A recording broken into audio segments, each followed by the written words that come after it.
só pra remover uma parada aqui rapidão, um aviso.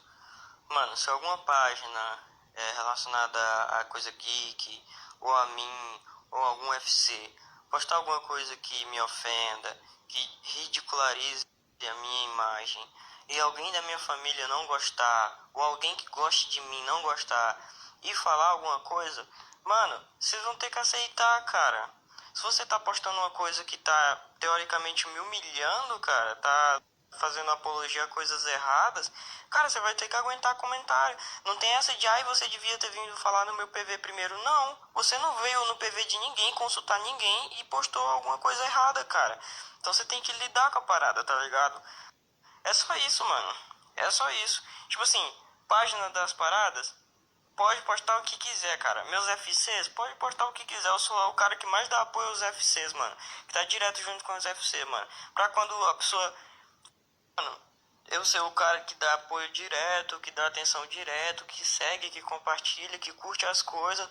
Pra na hora que a pessoa faz alguma coisa errada, na hora que a pessoa dá um vacilo, não suportar nenhum puxão de orelha singelo dado, tá ligado? Nenhum tipo, oh, pô, isso aqui é vacilo, isso aqui é errado.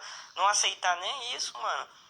Pô, de que adianta tanta atenção, tanto carinho, tanto apoio pra a pessoa não conseguir ouvir nenhuma crítica direito, cara? E outra, de que adianta eu estar sendo o cara mais amoroso, mais gente boa, mais alto astral que meus fã-clube, velho, pra no final das contas algum fã-clube vir fazer uma parada que denegre a minha imagem. Pra quê? De que adianta então, mano? É só isso, velho. Eu acho que a parada é simples, tá ligado? É reciprocidade em tudo, mano. Se você vir com energia boa, você só vai colher energia boa. Mas a partir do momento que plantar um pouquinho ruim, vai colher de volta, mano. Não tem como. Põe muita coisa. Quando eu não vejo uma parada que eu não curto, eu não dou like, eu não compartilho, eu finjo que não vi.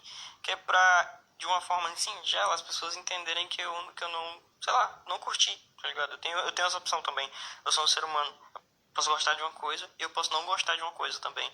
Mas tem coisa que é absurda, que ninguém vai achar sensato, tá ligado? Principalmente alguém que me conhece pessoalmente. Então, tipo assim, cara, é muito, é muito relativo isso, mano.